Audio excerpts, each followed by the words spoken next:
Good morning, Mangwanani. Welcome to my YouTube channel. This is my very first YouTube channel, so we'll see how it goes. Okay. Some of you might know me. I think I've shared a lot about my experience, so I just decided why not maybe put it in a form of a video. Okay. So right now I'm in my car. I'm actually in my work vehicle. My pickup, here in South Africa we call it a bakkie.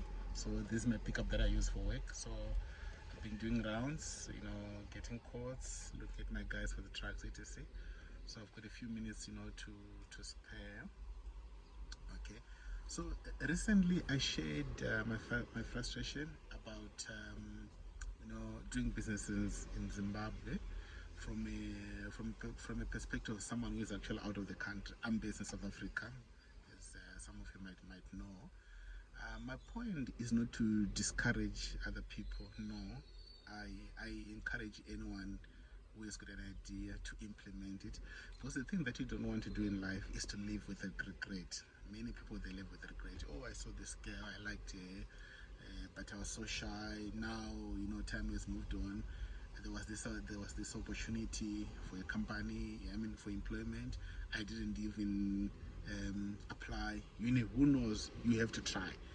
Even if you're out of the country, I've experienced my struggle.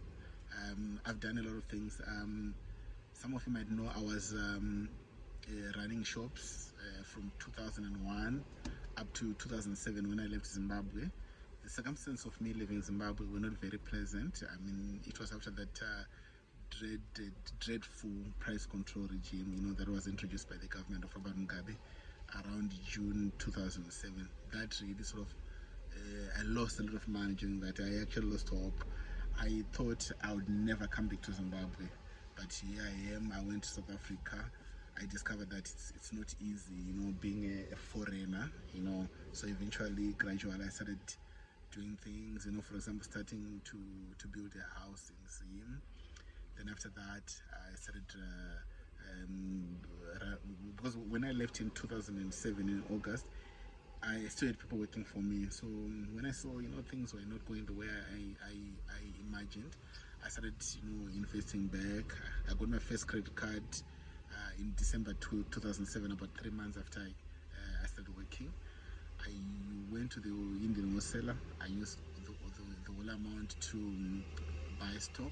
I started opening my first shop in my main shop in Mtoko, in an area called Kwajani. People that come from Mtoko, they know Corner Store.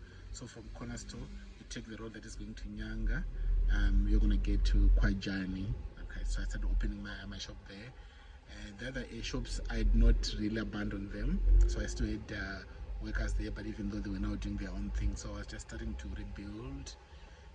Then we had, remember, the March 2008 election. Then eventually there was so much violence, and then with the store that I ran off, I ended up sort of abandoning it.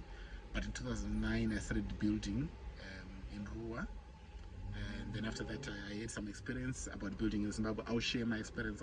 I believe information is there to be shared. You don't need to be stingy about sharing information.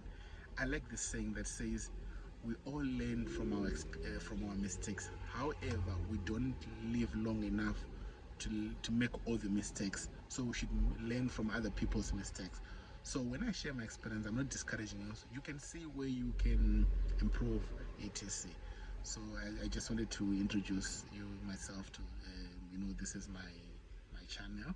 So I'm still going to be tweeting, I'm still going to be writing on Facebook, I'm still going to be writing articles on what is it, LinkedIn? I don't know what is the correct.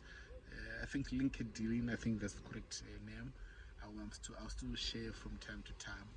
So yeah, this is me, Dabson Kanyoka, Zimbabwean, living in South Africa for the last 16 years. I'm now working toward my 17th year. I feel like I'm now at home, because I believe home is where you are. Thank you very much. I'm checking out.